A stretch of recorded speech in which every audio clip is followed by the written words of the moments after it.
What's up everyone, Travis here with Salerno Realty, broker with Salerno Realty, and I got a very important video that I want to talk about here. I want to talk about our down payment when we're purchasing a home and some quick tips on how to save a little bit of money just so you can get closer to that down payment so that you can purchase your home a little bit faster than anticipated. Obviously in the GTA, house prices are insane, so that down payment that would be around $20,000 to $30,000 in some parts of the province, or down payment in the GTA, it ends up being a lot of money. So I just want to talk about some quick tips on how to save money to get to that down payment. And this is not to be confused with your deposit when purchasing a home. The deposit is something that is held in the listing brokerage's trust account when you purchase a home, when you put your offer in. If the offer is accepted, you give a $15,000 to $50,000, obviously more is better, some even $100,000 deposit that is held in trust until the deal closes. Your down payment, it is basically what you give to the bank to secure your home. So what is the down payment? As I said before, the down payment is essentially what you give the bank when the deal closes. So usually if a house is $500,000, you may give a $100,000 down payment, which cuts into the $500,000 purchase price, which makes your mortgage of around $400,000 over 25 years. Obviously your interest will raise that price, but the down payment is essentially what you give to the bank when the deal closes. This amount goes towards the purchase price, and down payments can go anywhere from paid in full, 100% of the purchase price, to as low as 5%.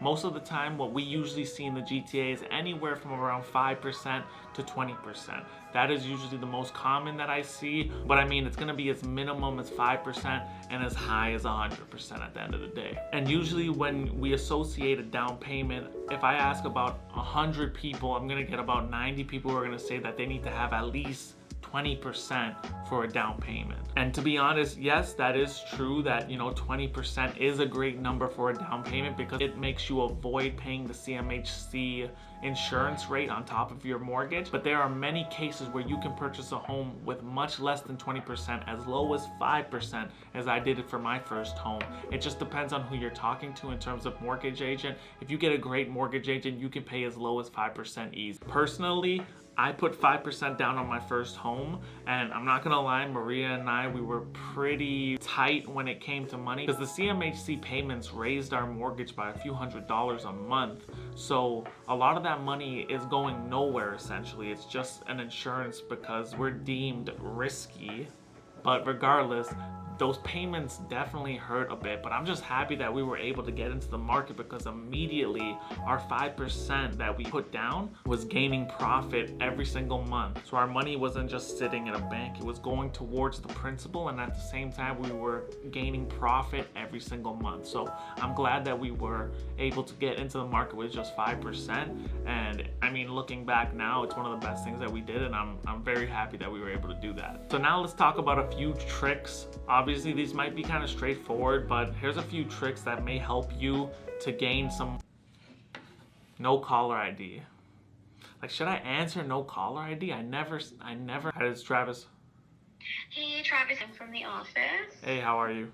It ended up being the office. I don't know why it was no caller ID, but I'm actually glad I answered that because there was the issue in a paperwork. When looking at your savings and looking at trying to save money for a down payment, I think one of the most important things that you need to do when starting off is looking at your expenses compared to what your income is.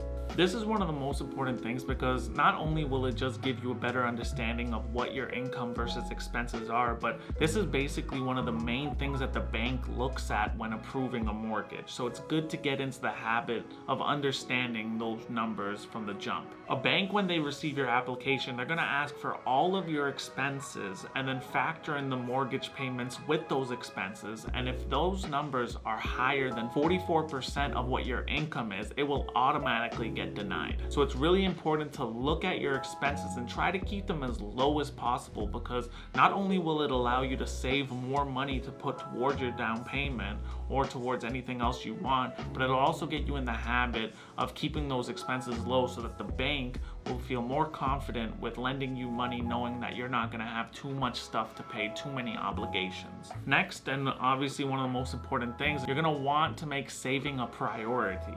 If you're by yourself, it's tough, but if you have a partner, you're gonna wanna have those conversations daily. Talk about how we're gonna be saving money and talk about how much money can we put away so that we can come up with our down payment. This might be pretty difficult in the beginning, but you have to learn how to start looking at your money different. Buying that coffee every single day, if you look at it in the grand scheme of things, it's a lot of money spent over the years. So look at your money different and realize that spending on nonsense isn't the best thing for when you're trying to save up money for a huge purchase like a home. Obviously, I'm not saying don't spoil yourself at all. Don't go and shop exclusively at the dollar store. Although, I mean, you could save some money doing that.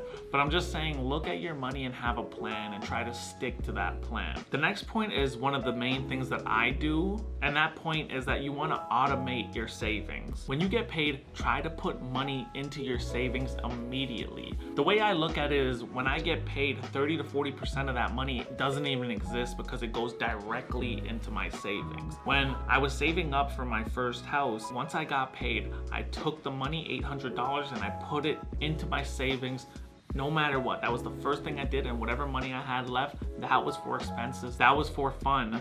And on top of that, if I was able to save any more money, I would put it into the savings. But no matter what, when I got paid, $800 were into the savings right away. It just creates that mindset that, you know, saving is something that you have to do. And even when you get your home, you should still try to make an amount. It doesn't matter how much it is, just something that automatically goes into your savings once you get paid. And obviously, some of these things might take long, especially in the GTA. Even a entry condo of $500,000, you're looking at about $25,000. So just to save that amount of money might take some time unless you have a big lump sum of money coming in. So the next thing you can do is try to look at trying to create more wealth. Most of us work a 9-to-5 job. Regardless, after those 8 hours are done, most of us don't do anything. If you have to wake up a little bit earlier to get your workout in the beginning of the day so that you can have time after your job to work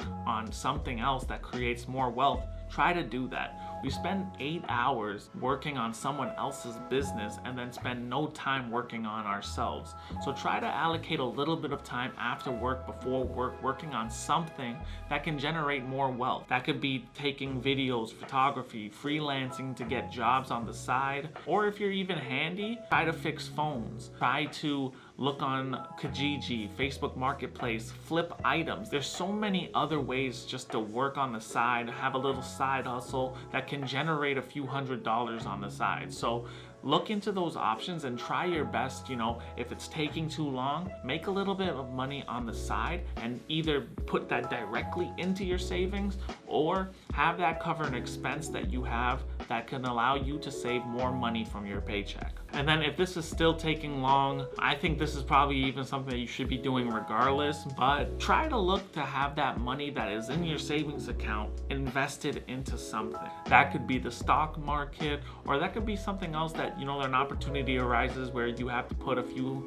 $1,000s in and you're gonna return a profit. So always look for those types of investments, because when the money's just sitting in the bank, it's not doing anything for you. So if you can invest that into something that is gonna generate a profit, you're gonna see your down payment increase over time much faster than it just sitting in a savings account. My last tip for potentially coming up with a down payment, and this one is what a lot of people are gonna have to do in the GTA. A lot of first-time home buyers are gonna have to do this, and it might mess with your pride, but at the end of the day, you might have to ask your parents for some help. Parents, family member, they're all here to help. And you know what? If they have to help you with the down payment, don't look at it as you're being a failure or you're letting them down. Look at it as you're getting help from your parent to get something that is going to help you financially over time. Our generation is struggling in terms of getting into the market just because pay hasn't increased for starting jobs,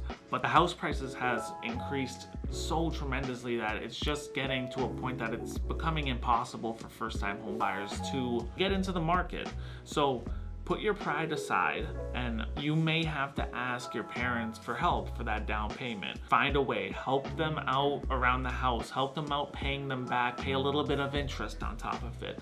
But if they can help you get into the market, it's gonna help you over time. So don't rule that out completely. But at the end of the day, what I would do if I was thinking about getting into the market, thinking about purchasing a home, I would contact a mortgage agent right away, and I would find out, even if you're years out from purchasing a home, find out what the minimum amount of money that you would have to put in to your down payment. The reason I say this is because I know, yeah, you are gonna have to pay a little bit of CMHC insurance, which is gonna increase your mortgage by a bit, but at the end of the day, you will be in the market. And when you're in the market, your money is making money for you. I have tons of clients who are saving and saving. Some have over $100,000 in the savings account, and they just continue to save and they won't jump into the market even though that's their main goal. And the problem with that is that prices are increasing and increasing and increasing, and every month you're losing out on potential profits on your money, but it's also making it harder for you to get into the market, because as prices go up, your down payment has to go up to get that to that number that you're looking for. And with prices going up and your down payment having to go up, if your money is just sitting in a savings account, inflation is causing that money to go down. So you're in a weird predicament that your savings account, yeah, you're adding into it, but the value of it is doing nothing. If anything, it's going down, and what you're trying to buy is increasing in value. So the sooner that you can get into the market and start paying down your principal, the better it is for you. So I would personally go to a mortgage agent, try to find out what the minimum amount of money I would have to put down to own a home, and I would get on that ASAP, because every year that goes by, prices are going to continue to go up. I don't see a crash happening anytime soon, so I would just try to get in as soon as possible and start paying down that principal. As always, guys, thank you so much for watching. You know, the down payment is very important. It's very hard to get to, but just stick to a plan. Try to get as much help as possible. Generate a little bit more wealth on the side, and you should be fine. As always, thank you guys so much for watching. Hit that like button if you enjoyed it. Always punch that subscribe button. Thank you guys so much. Travis here with Salerno Realty. We'll see you in the next one.